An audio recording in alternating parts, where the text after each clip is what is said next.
Ladies and gentlemen, boys and girls, children of all ages, it is your boy, Stevie Jobber. And it's your boy, Dangerous Duke. And it feels so good to be back. Welcome back to the Dangerous Jobbers podcast, putting wrestling over one podcast at a time. Yes, sir, man. How are you doing today? I am feeling refreshed after one extreme night. I was live at Extreme Rules this past weekend, and the atmosphere was amazing. Mad I didn't see Paul Heyman in person, but not totally upset about who I did see in person.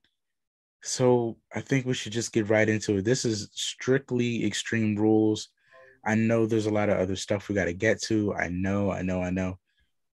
But let's just stick to what happened last night as we're recording this.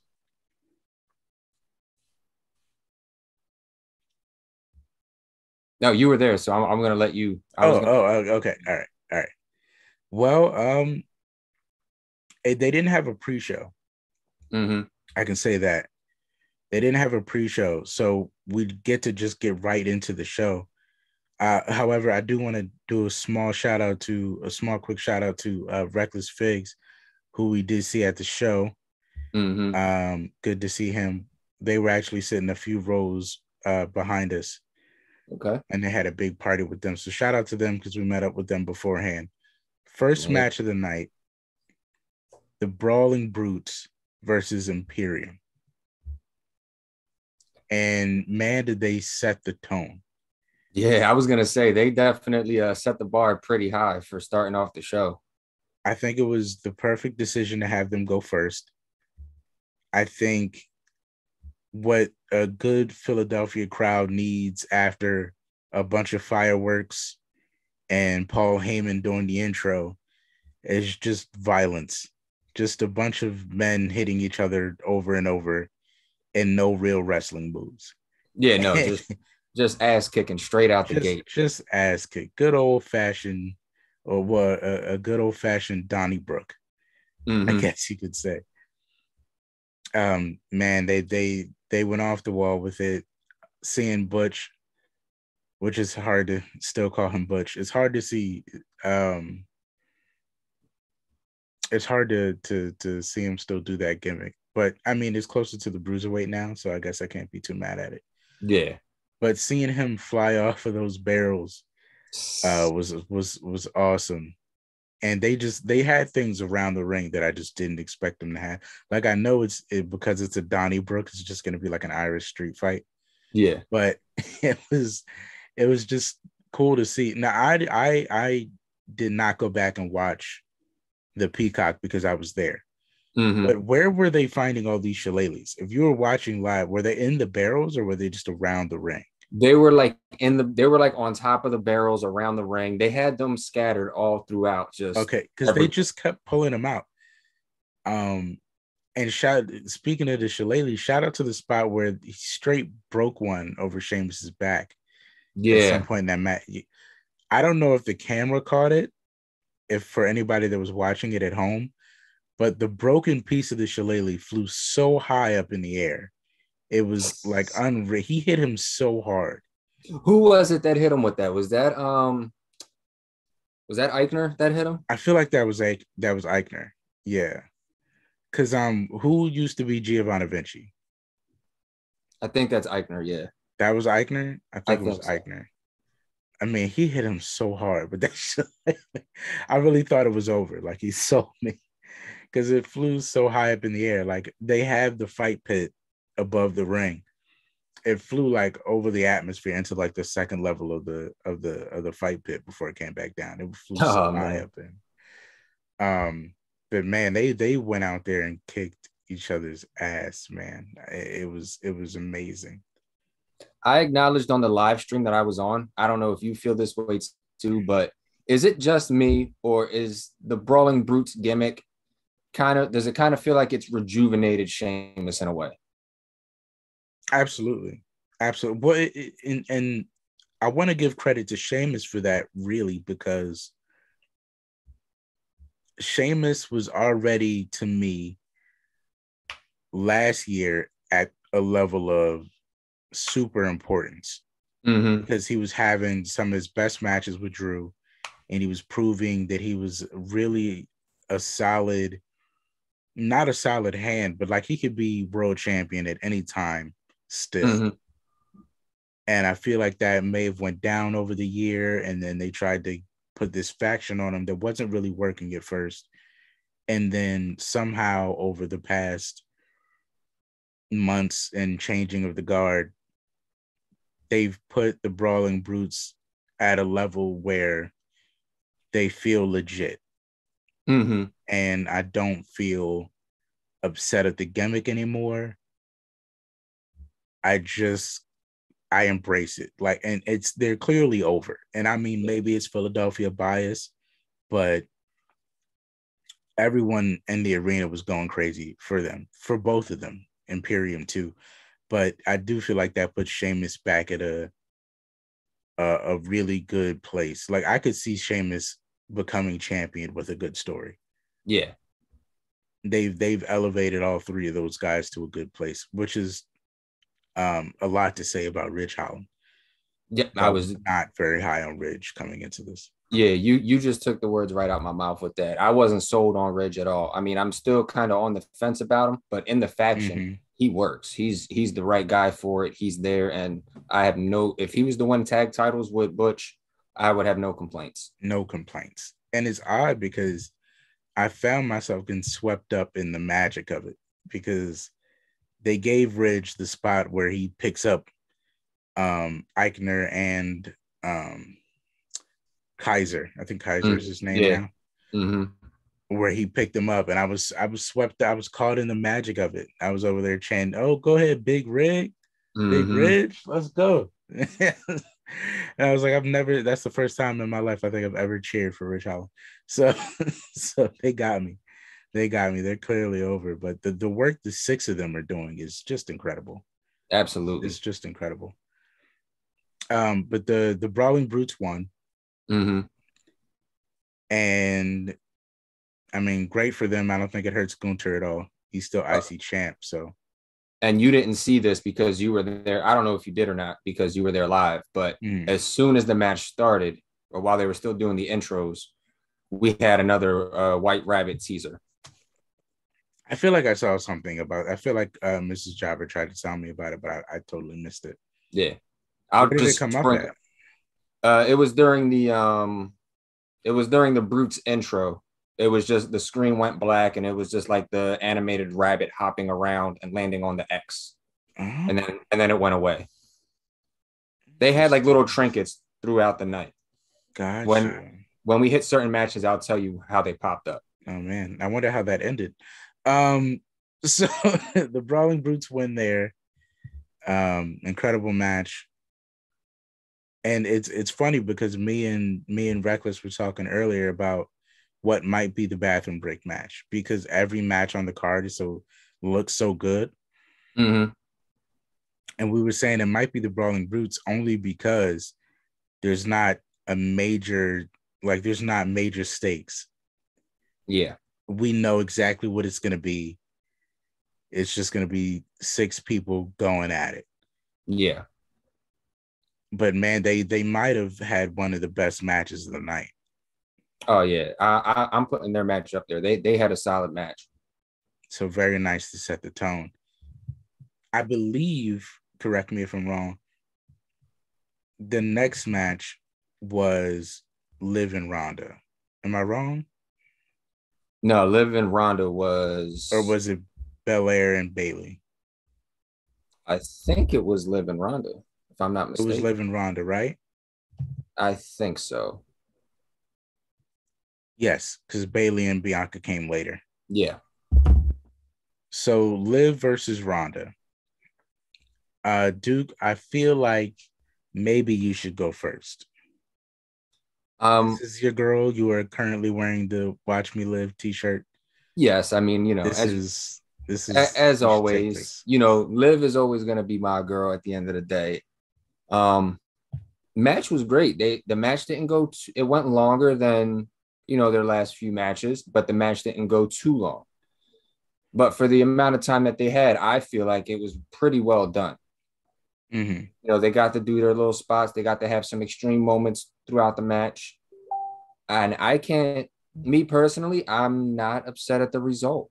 I don't mind the fact that, as we know, if you don't know, I'm about to tell you, Ronda got the win. Mm-hmm. And correct me if I'm wrong, she didn't exactly tap. The ref kind of just stopped it because she went to sleep, right? She's stone cold. She passed out. Yeah, okay. So I maybe they'll try to make something happen there with them two again. How I didn't lose. The match was stopped or something along those lines, but I have no complaints. She went out with a smile on her face. She woke back up with a smile on her face. And now she's getting cryptic on social media, just posting these blackout pictures. So who knows? Maybe we might be getting a more sadistic side of Liv maybe later down the Well, I line. saw that. I saw that Seth also had a blackout picture. I don't know necessarily what that's about, but we shall see. But We yeah, shall see.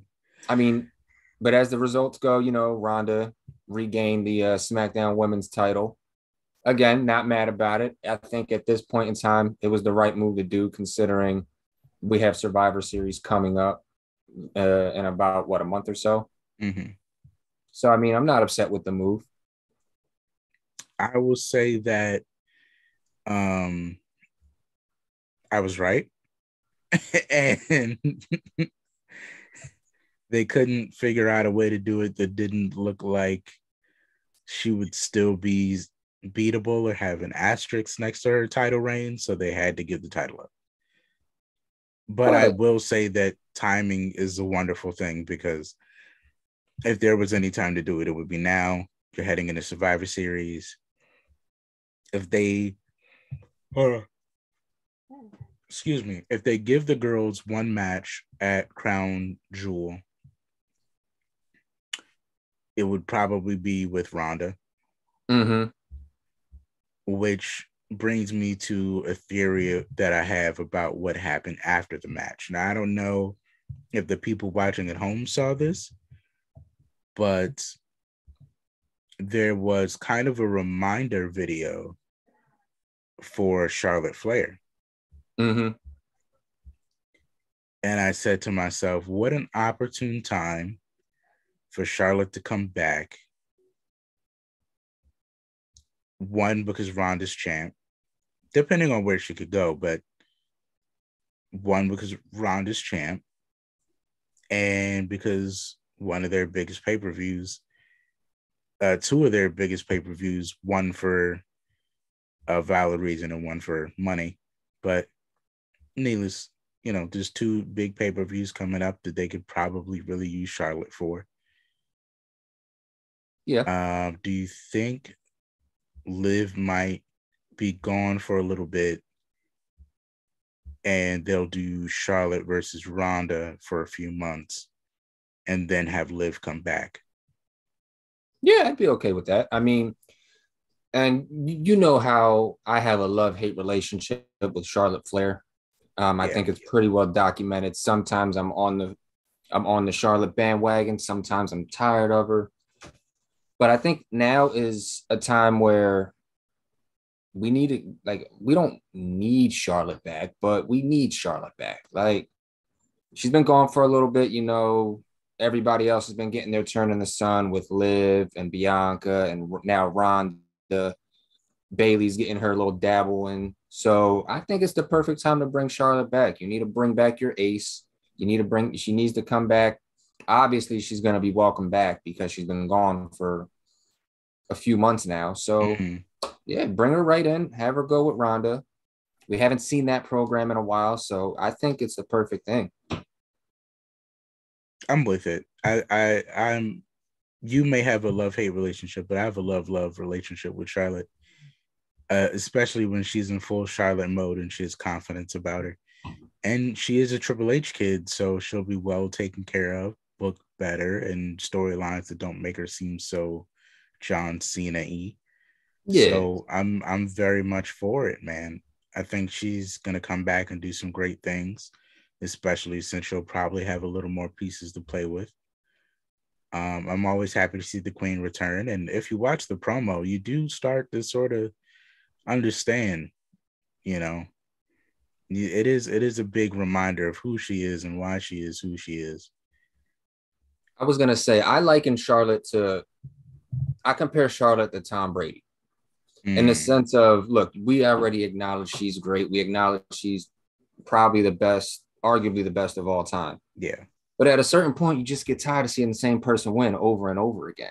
Well, That's the love-hate relationship there. It's nothing against her in ring or her as a person. It's just, I understand. It's not anything about her.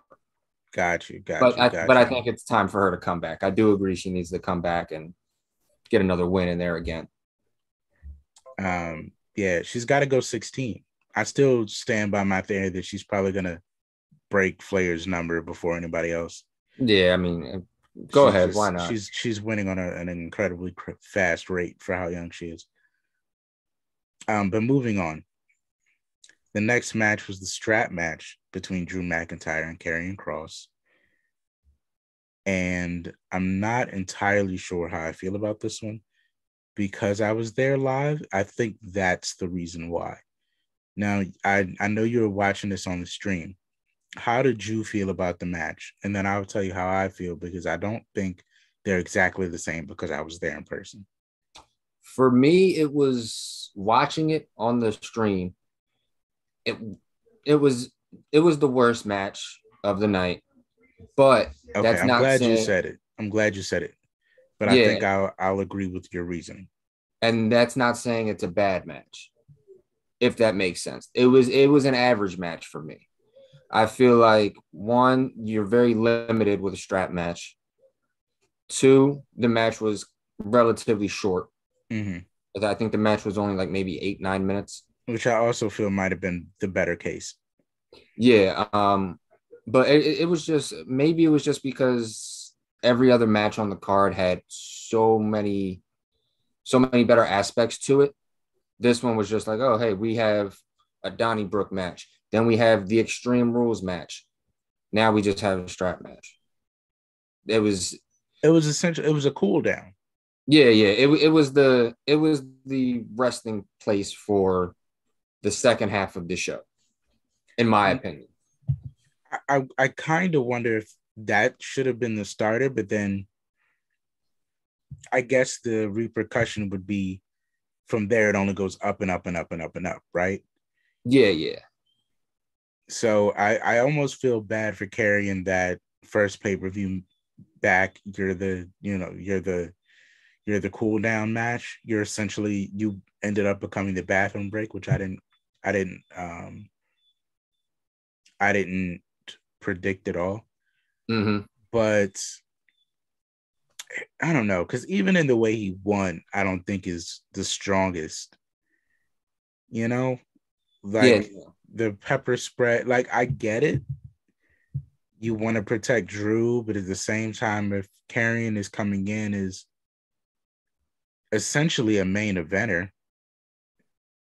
because that's kind of how he debuted, as like one of the biggest pieces in the whole Roman and whoever storyline. Yeah.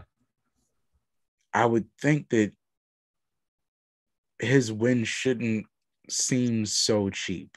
Like, I'm okay if he cheated, but I mean, to what degree do we,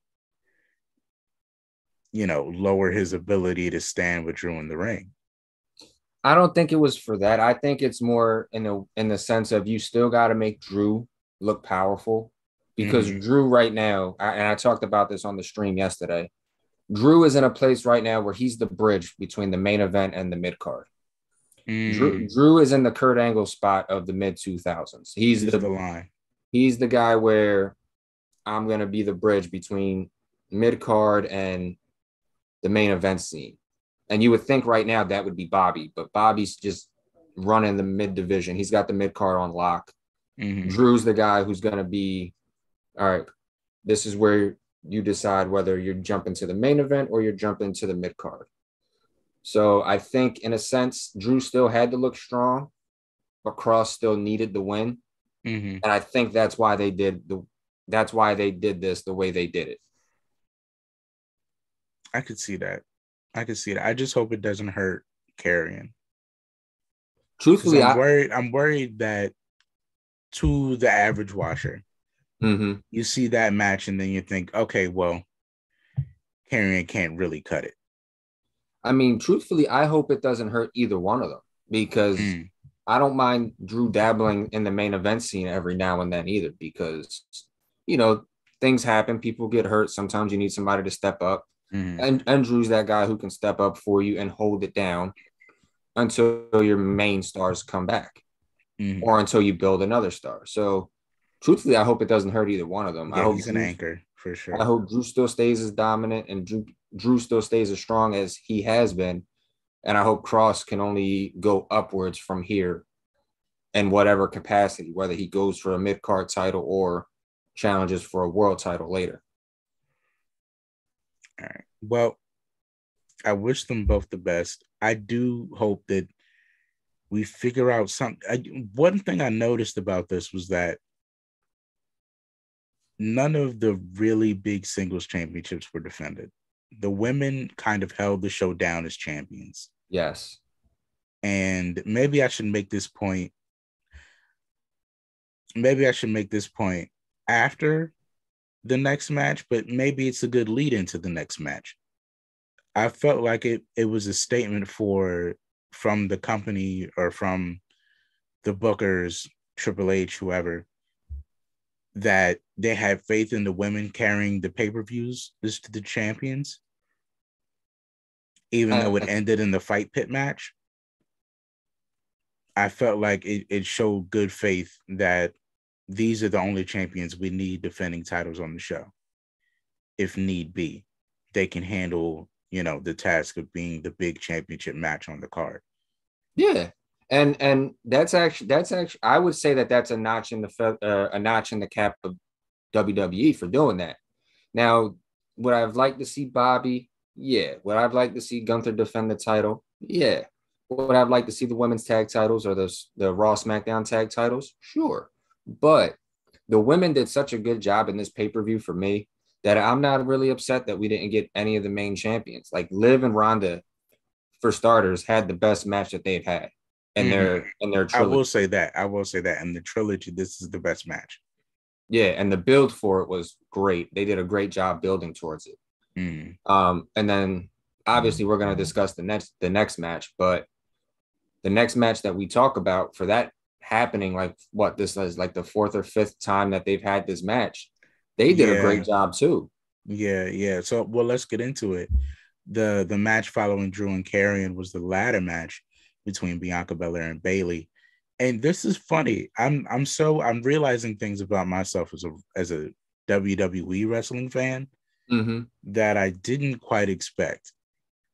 I'm so much looser with who to root for as a WWE fan, at least today. Now, maybe that's a credit to the creative. Maybe that's a credit to caring about the wrestlers more than I care about the story. But I found myself prior to this, wanting Bayley to win because Bayley just came back and Bayley's doing classic heel Bayley and is probably the best level of heel Bayley we've gotten that doesn't seem super overrated and played out. Yep. So I was rooting for Bayley, and then maybe it's the atmosphere, maybe it was the pop, maybe it was just considering where the building was at the time. But once Bianca Belair's music hit, I popped big for Bianca. And I was like, it's kind of like a realization of like, man, I can't, like, there's some people you just can't hate on, like, yeah, like I'm rooting for Bayley. I think Bayley's had a lot of momentum. It would be great if Bayley won, but the initial pop I get from Bianca is undeniable. Yeah, and the whole building was clearly going for Bianca, even if they did like Bayley, because there were back and forth chants. Yeah, and you could hear that from the stream. You could hear the back and forth chants. You could hear the moments where they went for Bailey. You could hear the moments where they went for Bianca. Mm-hmm. And you're right, Bianca did get a huge pop when her intro hit. You could hear Mm-hmm. that through. You could hear that through too. So it just the atmosphere was all about Bianca Belair. So I think they made the perfect choice in having Bianca win. I thought they had a great match. I'm sad because I'm starting to realize one of the worst things about being an avid wrestling fan is we're desensitized. So it's hard to enjoy ladder matches all the time Mm-hmm. because if you've seen enough of them, it takes more to like get you to pop because you've Yeah. kind of seen it all, you Mm-hmm. know. You But think they how can they up the ante from this one, or how can they do something different from that we haven't seen before? exactly. I think they did a lot of work to try to come up with something new, Mm-hmm. which is the best ladder matches to me are the ones where everybody involved just goes, how do we not do what everybody else did? Yeah. That being said, I think the elbow Bailey took from the top rope onto the ladder set up on the chairs between the chairs and the steel steps and the barricade, Mm-hmm. amazing. Yeah. Um, big credit to her for that spot. That was the spot of the match for me. I did like the KOD that they MacGyvered. I Yeah. almost didn't think they were going to pull it off. Mm-hmm. Believe me, I was watching it like, I don't know if you really got enough space for that. It But looked they it hit looked it.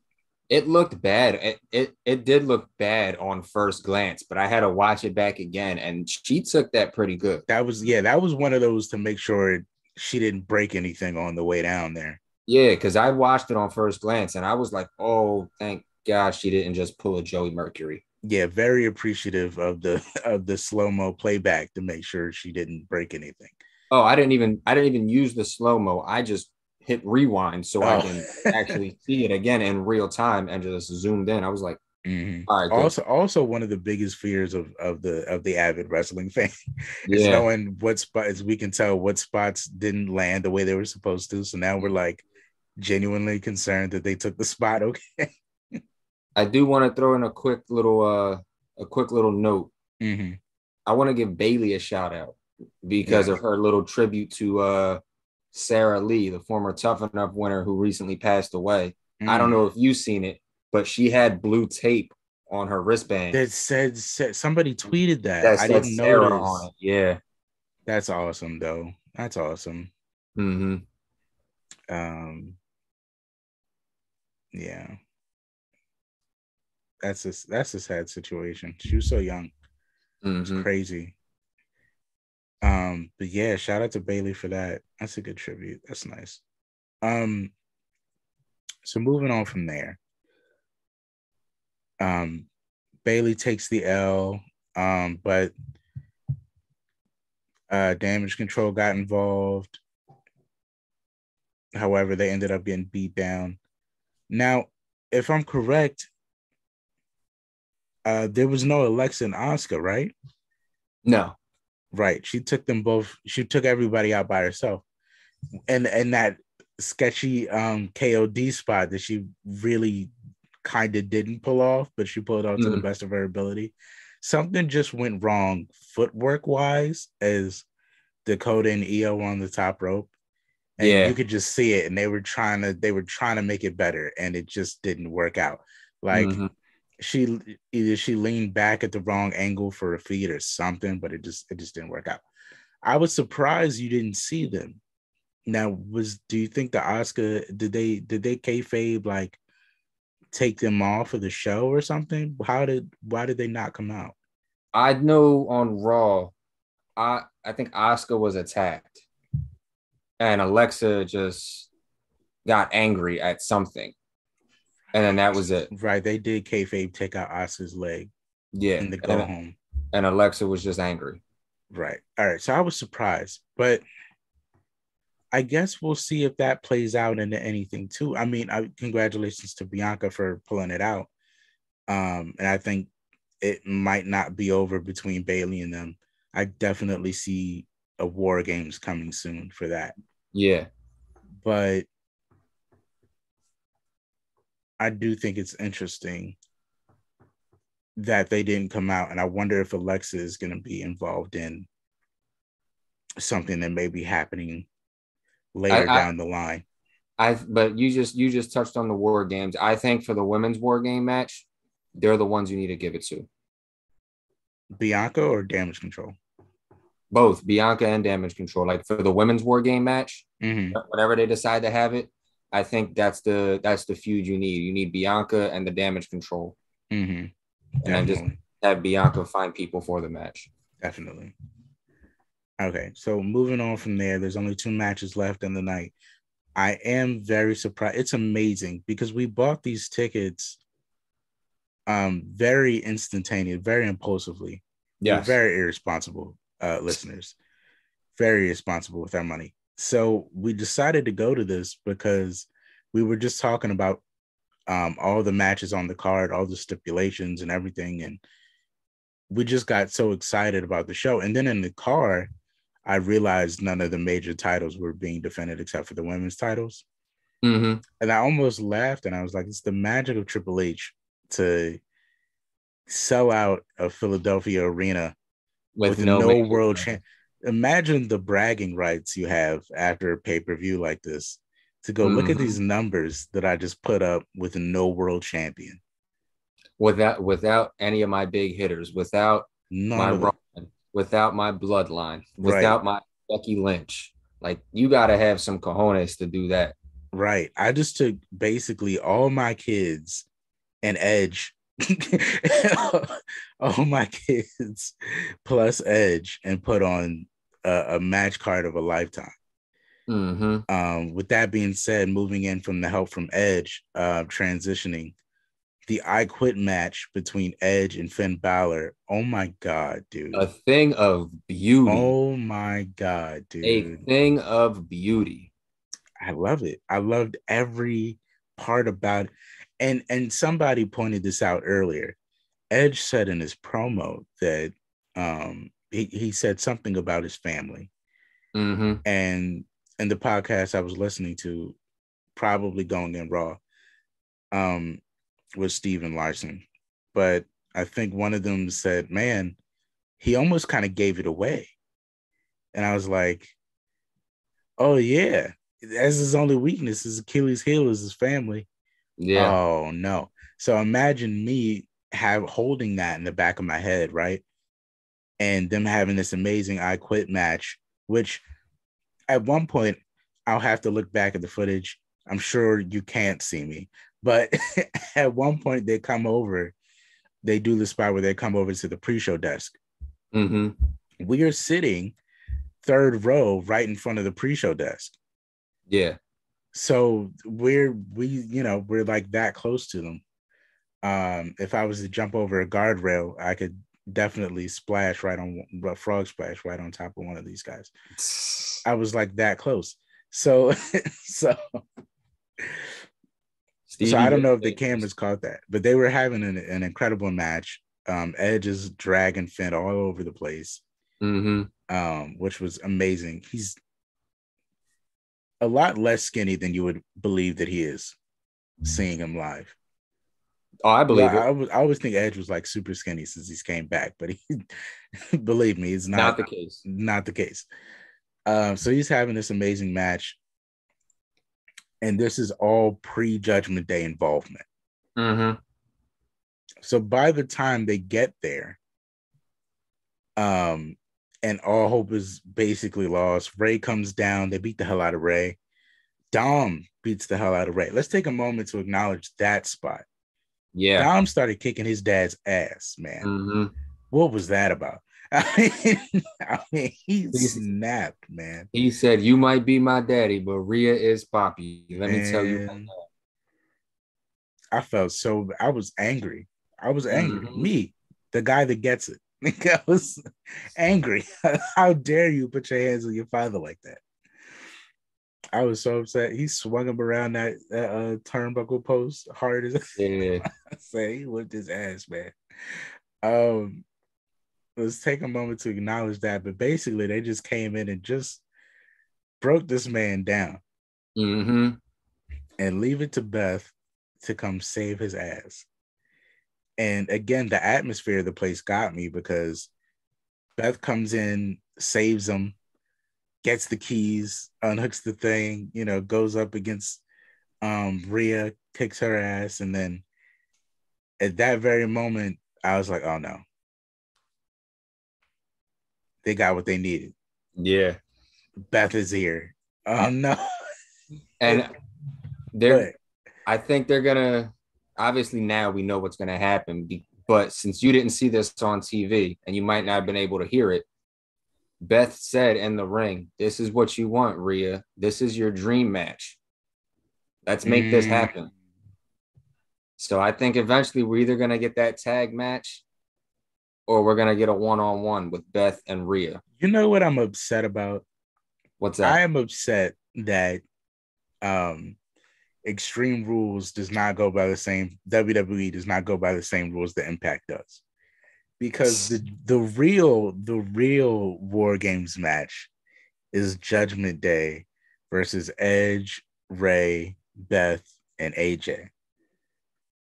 That is the War Games match as it's being built for this feud, but they don't do intergenders. So yeah, and that would be, honestly, if there was two people you could do an intergender match with, it would be Beth and Rhea. Yeah, they fight dudes like this. It's a thing. Rhea was fighting dudes on the indies and making it look easy. Well, let's pray that Triple H comes through and convinces somebody back there that they're able to do this. Let's hope. Well, I think he can, considering Steph and Nick Khan are at the helm. Or show somebody the numbers. Just look at the numbers, man. Just look at the numbers. Just show them Jordan Grace versus Matt Cardona. Yes, right? Like, we can do this. It's possible. And if there's any two chicks that can do it, man, it's them, dude. Yes. But they put on this amazing thing. Beth comes in there, saves them, and at that moment, I realized, oh no, Beth is in the ring. Yep. And she's the most competent person on her side of the field. This is going to end badly. Absolutely. Did that click for you at the exact same moment, or was it not until she got knocked down that you realized, oh no? No, it clicked for me before the match because I thought one of two things. Either they were going to get Beth at some point in time, either before the match or during the match, or they were going to have Edge's kids involved at some point. I thought it was going to be one of the two. It turned out to be Beth, which the kids would have been very grimy. Which would have been the safer route. Yes, Beth was the better pick to go with, unless you want to go the sleazeball route and use the kids, which people have done before. But and that's traumatic, man. Look at Dom. Yeah, this is true. We don't need another Dom. Look at Dom. Which, rewind just a little bit before we talk about how they destroyed her to get Edge to quit. Dom getting his payback. Or not Dom getting his payback. Edge getting his payback on Dom. Mm-hmm. And the "you fucked up" chant. That was great. Yeah, I love that. That was a perfect spot in there to kind of. It felt like an ending, but I'm sure it isn't now that we know the result of the match. But at the time, it felt like, oh, now everything is coming together. Mm-hmm. So great payback spot. He took the kick in the nuts well. He sold the spin from when he mushed his face. I thought that was a great spot too. Fast forward, they're about to concerto Beth. They finally got Edge to quit, and there's something about that classic wrestling pose when you're totally held back watching your loved ones suffer. Mm-hmm. It takes me back. It's so nostalgic, and that sounds so horrible if you're not a true wrestling fan, but it's something so nostalgic about the person's significant other about to be laid out. And it's nothing they could do. You think about the Triple H spot with Stephanie during the Randy feud, and there's just so many spots where it's a lovely thing because the payback coming from this is going to be tremendous. Mm-hmm. So they did a perfect spot. It looked amazing. Um, they went to Concerto Beth. They were going to Concerto her, unless Edge quit. He said I quit, and they concertoed her anyway. Yep. And left Ray and Edge to deal with the remains as they left as one big happy family. I think the Judgment Day really does run Raw now. This is gonna sound weird, but watching it on TV and watching them go up the ramp, the way they were moving with like the little shoulder shrugs and all that stuff going up the ramp, I got Rascals vibes from that. Rascals vibes? Yes, I definitely got Rascals vibes from that because Dom looked so much like Eddie. And then, oh yes, like Rascals, like the Radicals. Oh, Radicals, yeah, there you go. Radicals. Like yes. Dom looked so much like Eddie. Then you had Rhea there just looking like Perry Saturn. Finn was looking like Benoit, and then you just had Priest looking like Dean Malenko. It just looked so awesome to see. It was like, damn, man, that looks like the Radicals right there. They're the new school, man. They're the new school. I dig it too. I think this is, and Mr. Jobber said this too. He's like, man, I feel like they really found it. Yeah. Like, it was very shaky at first, and it was very on the fence, and Dom, he was having his growing pains of getting used to being in the group and away from his dad and cutting promos that felt genuine. But I think this was the show that did it for them. This was the show that established Judgment Day.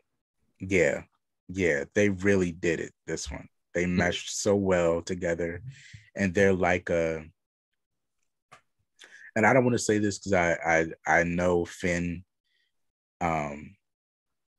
as a huge leader of the Bullet Club, first leader of the Bullet Club, but it felt like old school Legacy with no Randy. Yeah.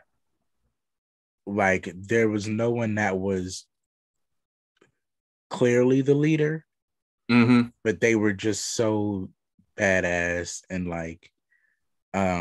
but dirtbags at the same time. Yeah, they were clearly all talented, but at the same time, they were just such dirtbags. Yeah. And it was great. It was great. They're like I guess they're like a 4-man brood, but no Gangrel.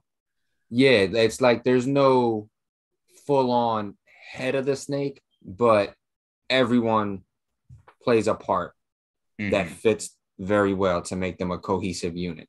And it feels like all their heinous acts are as one. Yes. So yes, Rhea did the concerto, but it felt like all of them screwed them. It felt like as a unit, they just decided to be trash human beings.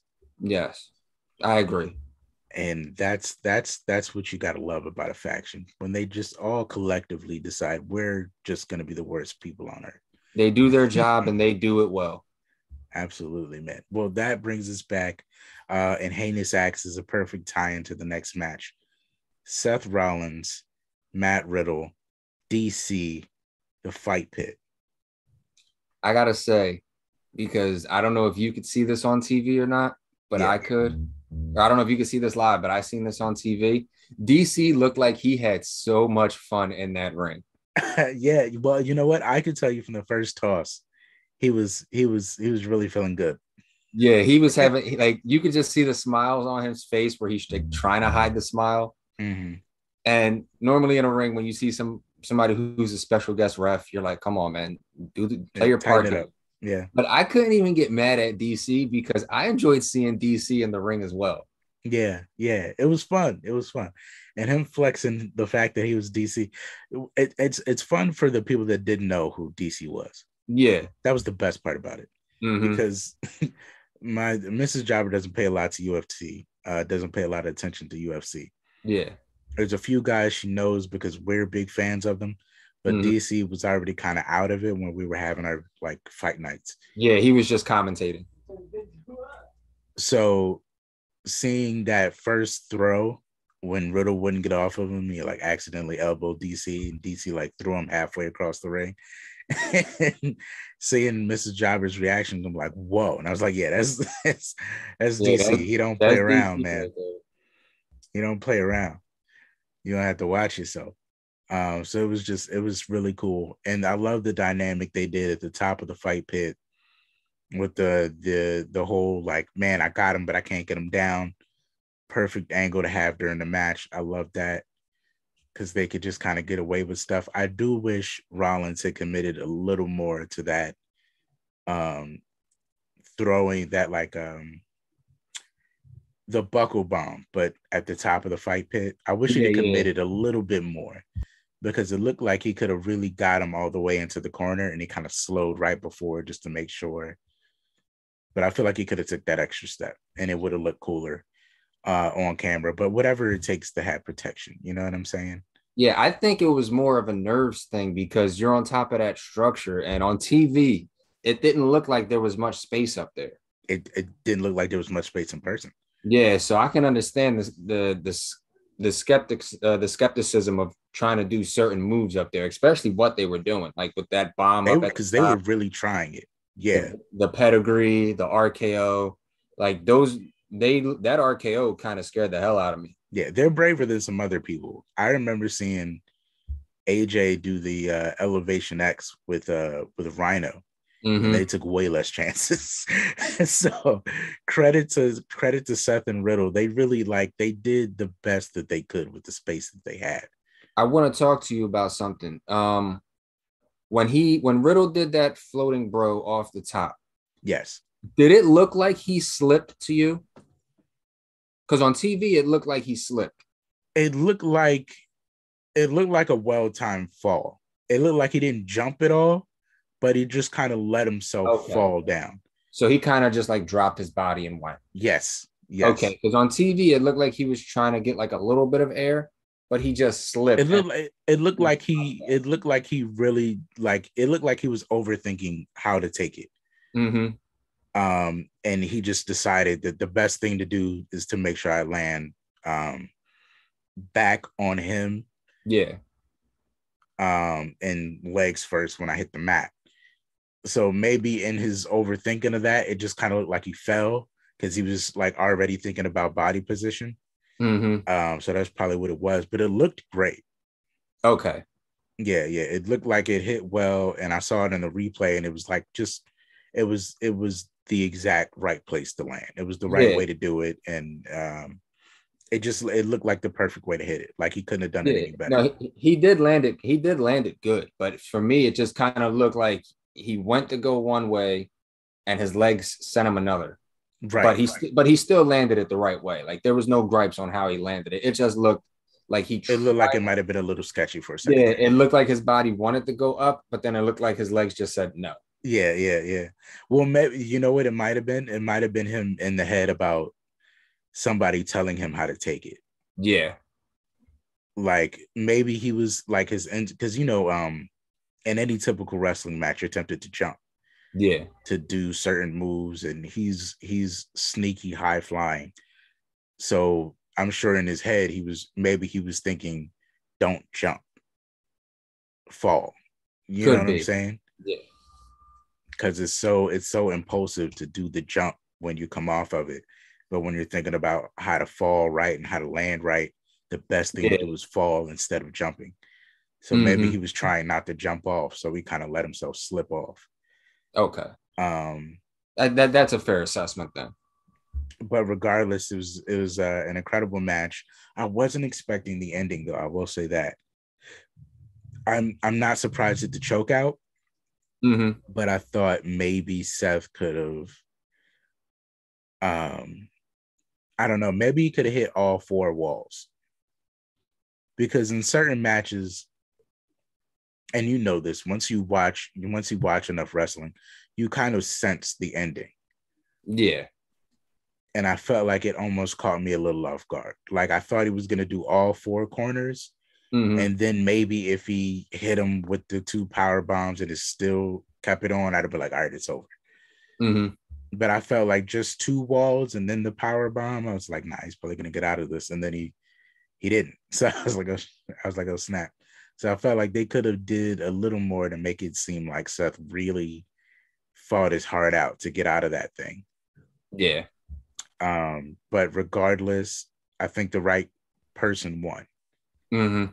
Yeah. I So do think I. Seth getting 2 up, it was only fair that Riddle win the match in his environment with his guys, guest referee. You know what I'm saying?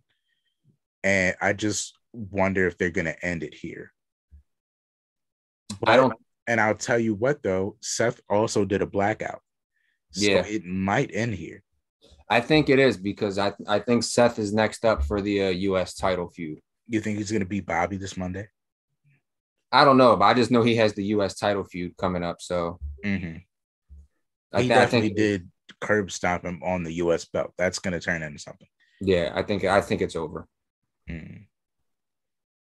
All right. Well, with that, I guess I'll go to how the night ended. Yeah. With Matt Riddle victorious. Walking away, hand in victory next to DC, and then something went wrong in the tech truck and the lights went out. I don't know what that's about. Before we get started, go ahead. When Riddle was at the top of the ramp with DC, the end credits for the show came up.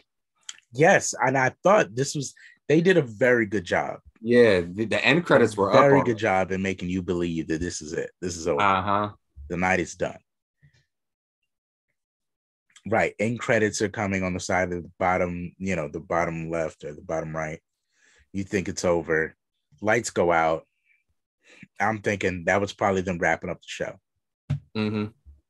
But then the lights didn't come up.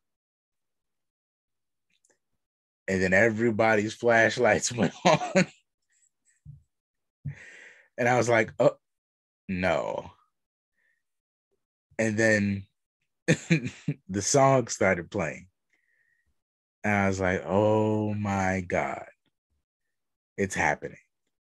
I'm seeing people move stuff over by the stage, but it's too dark to tell what the hell it is.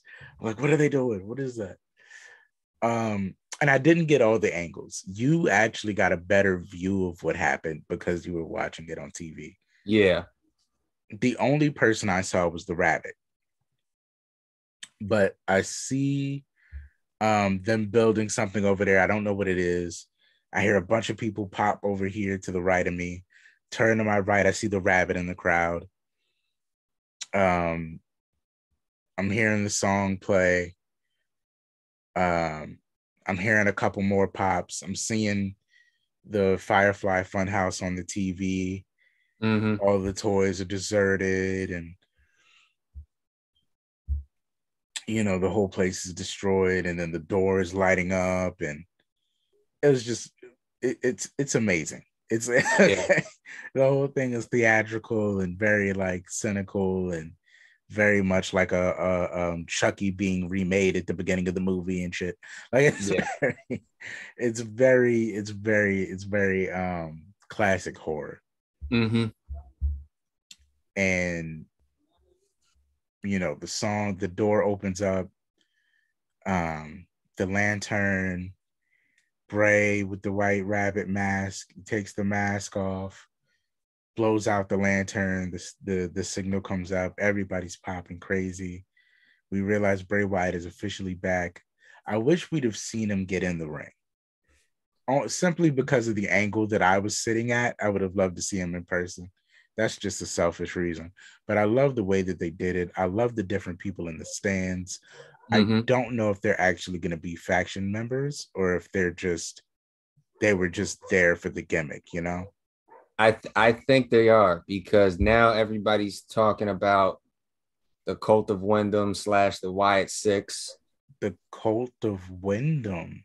And the Wyatts, like they don't know whether it's going to be Cult of Wyndham or Wyatt Six. It's probably going to be the Wyatt Six. I would imagine it's not coming back as Wyndham, right? But I don't know. But I will say, unless he pulls like a Mick Foley, unless he like really does become like the new Mick Foley and he just uses different faces. It could be. I mean, you don't Which know. honestly, yeah, honestly, that could be actually absolutely amazing. He got the whole new mask and everything. Instead of turning into Cactus, he turns into the Fiend. That's Mm-hmm. lit. That's actually not a terrible idea. I like that actually. And now there's rumors circling that there's talks to bring back Bo Dallas. Mm. Bo Dallas used the right way, Bo Dallas, possibly working with his brother, the Wyndham boys together. it could The be. new Taker and Kane. I mean, if we can't get Brody Lee back, the That next was best another thing. Taker and Kane would have to be the Wyndham Bros. I don't know if you noticed this, but there was a couple Brody tributes throughout that whole segment. Yeah, Yeah. The I don't know what they're calling it. The creature with the black veil over its face. yeah. That's supposed to be oh my god, is that the witch? Well, it was wearing Luke Harper's mask underneath the veil that Luke wore Oh, as the Bludgeon Brother. nice. And then that blue light, that blue ominous light in the door, Mm. that was a part of his promo trailer when he came to AEW as Brody Lee. So Oh, there was a couple Luke Harper, Brody Lee tributes within that whole program. oh man, that's sick, man. That's Yeah, so awesome. I love everything that they did with this. I wouldn't mind. Now that you say that, I wouldn't mind the new four. I mean, they're talking about six, Mm-hmm. but I mean, as far as like four people I know they could bring, I wouldn't be opposed to re-signing, re-signing Rowan, Mm-hmm. bringing back Bo Dallas, um, adding Braun back, and them four together, Bray, Bo, Rowan, and Braun as like the new four. Okay. I wouldn't be opposed to that. I mean, you can never replace Brody Lee. Yeah. I thought he was the perfect yin to Bray's yang. I thought them two together were so dynamic that you Mm-hmm. almost didn't even need Rowan Yeah. because Brody was so good and he was nailing his character so well as the right hand man of Yeah. Bray that The thing with the eyes was just they were their own Taker and Kane, man. nobody can duplicate that. And you always felt like Luke had Bray's best interest at heart. Like Mm-hmm. he was so down for the family. Yeah. And it just it's sad. But I wouldn't mind that being a good new four. Yeah, no. I'm That okay with being it. said. But man, Bray Wyatt is back. Do you think they're addressing it Monday? I almost feel like they have to. You have to. Right? I would think Monday. Tonight, as you're hearing this, I would think this is where you address it, especially when you're going back to Brooklyn. Mm-hmm. You just brought him back in Philly. Now you're going to Barclays in Brooklyn. Season premiere. Yes, you need him. real quick, if I can digress real quick. Why is it's interesting to see that Triple H is still using season premiere as a gimmick. Yeah. Still, You know, I mean, I did notice that it's not the top of the new year. It's not after WrestleMania, but Triple H is still using the season premiere thing like it was a thing. It was never a thing. Like no. they always called something the season premiere whenever they needed something big to happen, but didn't have an event. Don't you I normally like, have a? Isn't there normally a hiatus before the season premiere? The like I hiatus is like, 4-hour hiatus. I like that new seasons start whenever they feel like it after WrestleMania, like after Survivor Series sometimes because After a they just draft. randomly have anything is the new season premiere if they need something big to happen. SummerSlam's over. This is the season premiere. Right. Like AEW can have their own like live TV pay-per-views that they just do on cable. We Yeah. just have to have a season premiere. That's just what we call it every Mm-hmm. time. This is the season premiere. Or the however 100th episode of Yeah. The it's so 200 terrible. the 2142nd episode of Raw. They really don't reach far for No. their big pay-per-view days. I'm still getting a kick out of that, but they have to, right? The new season premiere of Raw has to be Bray Wyatt. Absolutely. You need to have Bray kick off the show at this point. Absolutely. I definitely wouldn't mind someone like about to open the show and then it just being like them being blacked out and erased and Bray just starting his thing. We were gonna start with him, but like just have Miz start walking to the ring or backstage, just walking to the ring, and then the screen cuts black. Then you have Bray do his thing, cut the commercial, come back, and Miz is just like, I have no idea how I got here. Yes, like he was still about to do his promo. Yo, so all right. Bray comes back. Speaking of the Miz, I also would not be mad at Dexter Lumis joining the fray as one of the 6. Dexter, because somebody needs to capitalize on the weird factor. Maybe, okay. Because Braun is Braun. Rowan's like a poor man's Braun. Bo's gonna be whatever Bo's gonna be. We don't know what that is yet. But we need a guy that's just gonna be weird and stare into the camera. Yeah, okay. It's gonna be Dexter, and he's an artist. Yeah, you could use Dexter for that. He could be a less sweaty Luke Harper. A less sweaty Luke Harper. He was always wet for some reason. So I wouldn't totally be upset at that. But I mean, I guess as the listeners are listening to this, and us as fans, we're just gonna have to wait until tomorrow night and figure out where this is actually headed, what the real dynamic of the new gimmick is. But tell me this: are you happy that he's reverted character back to the cult leader? Yes. Right?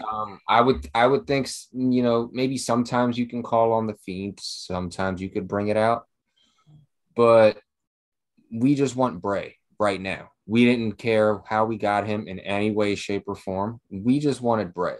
That dude is a genius with anything he does character-wise. He's gonna be one of the, if not the highest grossing merch seller now. I think he's gonna outdo the Bloodlines numbers.